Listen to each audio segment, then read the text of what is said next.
Salam, kasih karunia, rahmat dan damai sejahtera datangnya dari Allah. Tapi tertuju kita menghadap Tuhan, mengharap ampunan serta ridhonya. Pada kali ini saya akan memberikan kesaksian. Nama saya Hirman Pasa, berasal dari Kota Kembang, Bandung.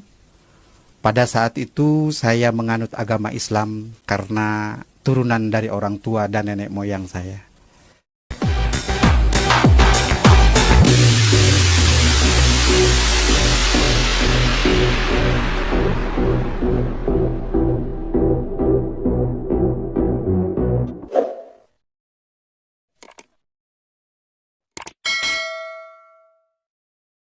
Salam teman-teman sekalian, berjumpa kembali dengan saya Arif Kule di channel TV Laskar Kristus ini. Ini channelnya kita bersama, jangan lupa dukung dengan cara subscribe, like, dan komen serta share video-video daripada channel ini. Pada kesempatan kali ini teman-teman sekalian, kita akan mendengarkan satu kesaksian yang luar biasa sekali dari seorang guru di pesantren ya. Dimana teman-teman sekalian ya, kalau dikatakan sebagai guru ya, sebagai pengajar, itu mereka kuasai pada dasarnya ya agama sebelumnya, tetapi melalui sebuah proses dari sakit penyakit yang dialaminya, dan di dalam sebuah rumah sakit dia menghayati sebuah lagu pujian, sebuah nyanyian kekristenan, dan akhirnya dia mengambil keputusan untuk mengimani Tuhan Yesus Kristus dan sekarang menjadi seorang Kristen pengikut Yesus Kristus. Mari teman-teman kita lihat videonya yang ada berikut ini. Salam, kasih karunia, rahmat dan damai sejahtera datangnya dari Allah.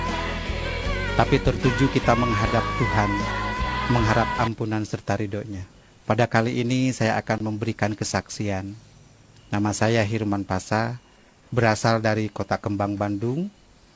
Pada saat itu saya menganut agama Islam karena turunan dari orang tua dan nenek moyang saya. Dan pada saat itu juga saya menjadi seorang pendidik di salah satu pondok pesantren di Kota Kembang, Bandung. Jadi pada saat itu saya sakit jantung, bahkan saya harus dirawat di rumah sakit Bromeos, Bandung. Dokter memutuskan saya harus dioperasi karena pada saat itu jantung saya bocor dan jantung saya itu udah biru sebelah. Nah pada saat itu masih menganut agama Islam. Nah di samping saya itu ada satu pasien jantung juga, cuman itu orang Kristen. Yang nunggunya itu ibu-ibu setiap pagi, setiap siang, sore, bahkan setiap malam suka menyanyi dan memberikan doa kepada pasien itu. Seperti mana pujiannya? Seperti ini.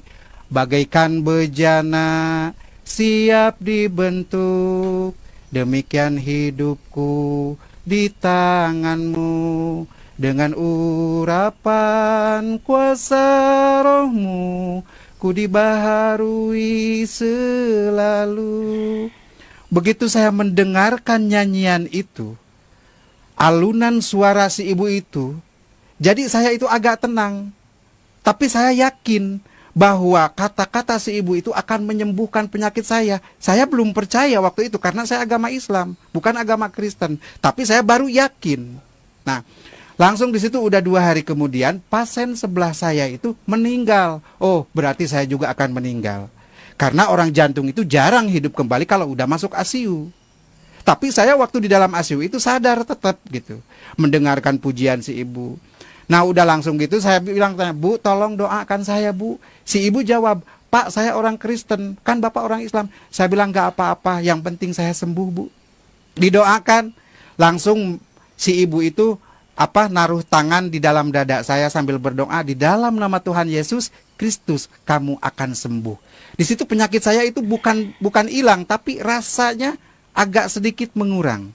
Langsung di situ saya diputuskan sama dokter itu harus dioperasi. Pada saat itu 2 hari kemudian langsung pasien sebelah saya itu meninggal. Wah saya juga bakal meninggal gitu pikiran saya, karena di sebelah saya itu dia meninggal. Nah udah 2 hari kemudian saya pas jatuh mau dioperasi, si ibu itu datang kembali.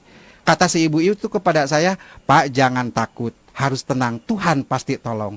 Tapi si ibu sebelum pulang menyimpan aqua di depan saya itu. Saya minum itu aqua, berkurang, saya dibawa ke lab, langsung dokter memutuskan saya tidak jadi dioperasi, sekaligus saya sembuh. Puji Tuhan, luar biasa. Baru doa, baru pujian yang dilemparkan ke badan saya udah sembuh total. Baik, teman-teman sekalian, itulah kesaksian daripada beliau, dan kita diberkati ya, karena Tuhan berkata bahwasanya ketika Injil tetap disampaikan, walaupun dalam bentuk percakapan, dalam bentuk nyanyian, kidung-kidung, mazmur, semuanya itu akan menghasilkan buah ketika diperdengarkan. Maka jangan ragu. Anda punya suara yang jelek pun, Anda punya wajah yang mungkin pas-pasan juga, jangan malu untuk memberitakan Injil, memberitakan iman saudara kepada mereka yang belum percaya. Karena teman-teman sekalian, itu sangat berarti ketika ada orang yang akan mendengarkan mereka. Alkitab katakan, iman timbul dari pendengaran, dan pendengaran oleh firman Kristus di Roma 10 ayat 17. Itu sebabnya kita tetap memperdengarkan tentang Injil itu, karena memang agama kita agama syiar, maka kita harus menyebarluaskannya, kita harus menyampaikannya ke publik, kita harus menyampaikannya kepada orang lain, supaya orang lain juga pun diberkati, supaya orang lain juga memperoleh kehidupan kekal jika mereka mau membuka hati dan percaya kepada Tuhan Yesus Kristus sebagai Tuhan dan Juru Selamat pribadi. Teman-teman sekalian, Alkitab katakan dalam Yohanes 14 ayat 6, akulah jalan, kebenaran dan hidup. Tidak ada satupun yang bisa datang kepada Bapa kalau tidak melalui aku. Hanya melalui Yesus Kristus kita bisa beroleh keselamatan. Dan guru di salah satu pesantren tadi yang sedang bersaksi, kita yakini, kita percayai bahwa dia telah diselamatkan oleh Tuhan Yesus Kristus. Jadi teman-teman sekalian, biarlah video kali ini boleh menjadi berkat buat kita, dan dukung terus kami, dukung terus mereka juga yang baru beriman kepada Yesus Kristus dan mau bersaksi tentang imannya yang baru, supaya mereka dijaga, disertai oleh Tuhan, dan melalui mereka banyak jiwa dibawa kepada Tuhan Yesus Kristus. Terima kasih banyak teman-teman. Saya Arif Gule undur diri, sampai ketemu di video saya selanjutnya. Tuhan Yesus memberkati kita. Salam.